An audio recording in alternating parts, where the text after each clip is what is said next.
Halo Healthy Friend, kembali lagi bersama saya Dr. Ping dan sebelah sini adalah Dr. Ingrid, spesialis gizi klinik. Halo dok. Halo dok, halo Healthy Friend. Nah, hari ini kita akan membahas tentang seputar kolesterol. Iya.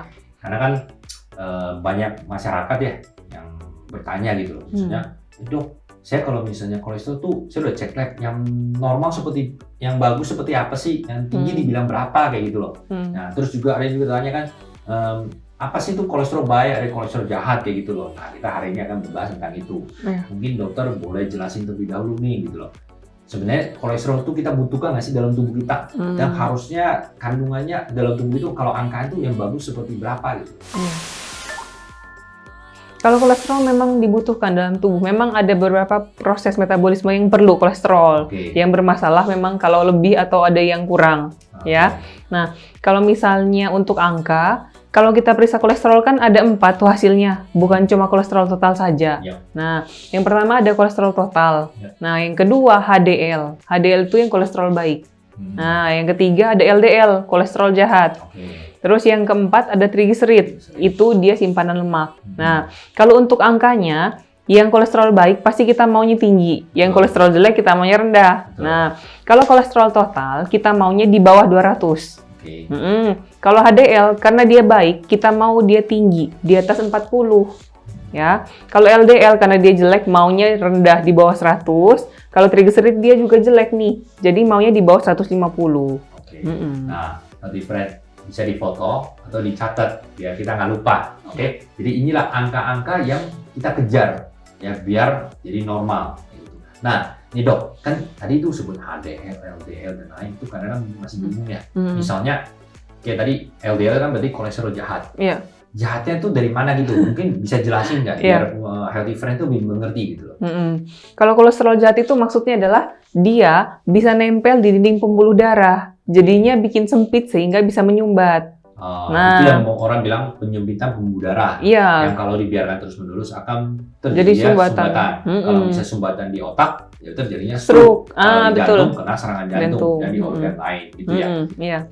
Terus kalau HDL? Kalau HDL itu yang kolesterol yang baik, dia tugasnya bersihin dinding dalam pembuluh darah. Jadi kalau misalnya pun ada LDL yang sudah terlanjur nempel, itu masih bisa dibersihkan kalau masih dalam jumlah kecil. Nah, kemudian HDL itu baik. Iya, kalau HDL juga dia kerjanya bisa mengurai LDL juga yang jelek tadi. Nah, saya kasih perumpamaan biar lebih paham ya, yang lebih mudah. Jadi contoh, kalau pembuluh darah kita itu seperti saluran pembuangan, ya kan? Air yang di saluran itu seperti darah kita, ya kan?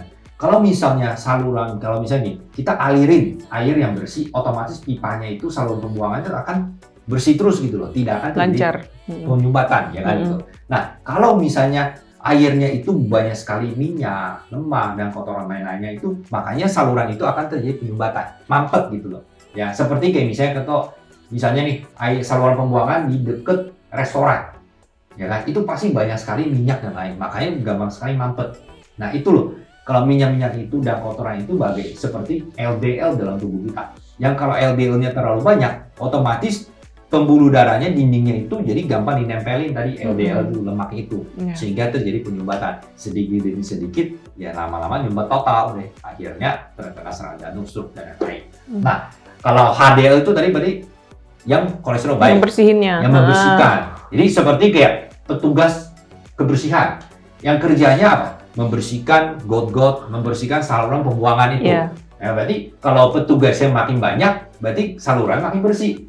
Berarti artinya apa? HDL semakin tinggi, makin bagus. Gitu. Dia membersihkan saluran itu sehingga jadi bersih, darah jadi lancar, jadi ke seluruh tubuh jadi baik. Nah itu loh yang membedakan namanya LDL dan HDL kayak gitu.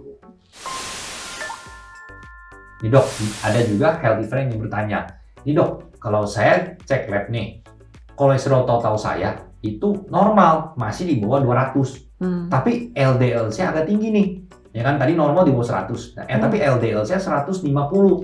Nah, itu masalah nggak dok? Kan total saya normal, ya kolesterol total saya bagus, tapi LDL saja yang tinggi gitu loh. Itu bermasalah?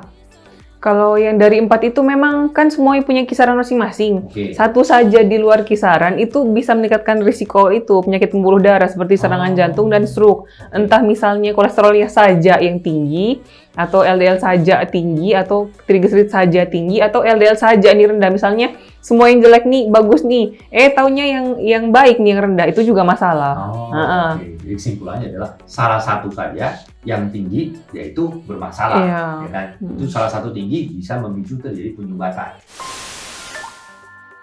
Nah dok, tadi kita udah bahas tuh nilai normal dari semua jenis kolesterolnya, terus udah ngerti juga tentang apa itu LDL, HDL, kolesterol baik, kolesterol jahat, udah paham semua nih. Nah sekarang healthy friend tuh pasti bertanya nih, jadi kolesterol kan juga bagus buat tubuh, ada fungsi, tapi kelebihan nggak bagus gitu ya. Nah, jangan mintanya penyebabnya apa sih yang menyebabkan kita kolesterol jadi tinggi gitu?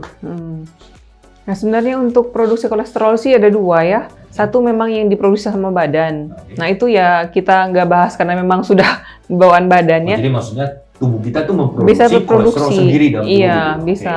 Yang kedua yang kita bisa ubah itu yang dari asupan. Oke, jadi bisa dari kolesterol, bisa dari tubuh kita produksi, juga bisa dari makanan luar yang kita makan. Iya, makanya yang kita bisa atur adalah yang dari luar. Nah, yang pertama diperhatikan pasti makanan yang mengandung kolesterol tinggi itu pasti dihindari. Nah, tapi jangan lupa selain itu ada juga yang lain, contohnya yang mengandung lemak jenuh. Nah, kemudian selain lemak jenuh, kelebihan lemak dan karbohidrat pun bisa disimpan dalam badan jadi trigliserid. Trigliserid itu bahan baku untuk pembuatan kolesterol. Nah, soalnya gini, berarti kalau kesimpulannya bahwa yang bikin naik itu kalau kita makan makanan yang tinggi kolesterol. Nah, pasti. Terus mengandung lemak jenuh. Terus juga yang kelebihan kalori dan karbohidrat yang berlebihan. Soalnya gini, banyak juga kalau misalnya produk di luar pasaran itu juga ada tulis zero kalori, zero kolesterol, no kolesterolnya gitu. Padahal itu sebenarnya cuma bahasa marketing gitu loh, kan? Bener, namanya tumbuh-tumbuhan itu emang nggak ada kolesterol sama sekali. Ya, tulisannya zero kolesterol, tapi dia ada lemak jenuhnya. Jadi boleh dibaca lagi. Jadi kalau misalnya makanan itu ada nutrition fact-nya itu bisa kelihatan berapa sih kandungan lemak jenuhnya. Karena lemak jenuh itu adalah bahan baku untuk produksi kolesterol di liver, di hati kita gitu. Jadi kalau kita jangan cuma baca depannya tulisan no kolesterolnya, berarti kolesterolnya nggak mungkin naik, enggak. Jadi harus lihat lagi dalamnya lemak jenuhnya tinggi nggak. Karena lemak jenuh bikin itu kolesterol naik. Kedua tadi karbohidrat kan tadi. Iya, karbo juga. Orang mikir, wah siapa makan nasi, kolesterol kok saya bisa naik gitu loh. Saya bisa. Jadi yang seperti tadi Dr. Ingrid bilang, bahwa kalau kita makan karbohidrat kelebihan, disimpan jadi tubuh, jadi lemak, trigliserid naik, ya memicu ya tadi penyumbatan darah kental juga gitu. Jadi diperhatikan tuh semua ya. Nah, healthy friend, tadi Dr. Ingrid udah bilang bahwa kolesterol tinggi itu bisa dari dalam tubuh, bisa juga dari makanan.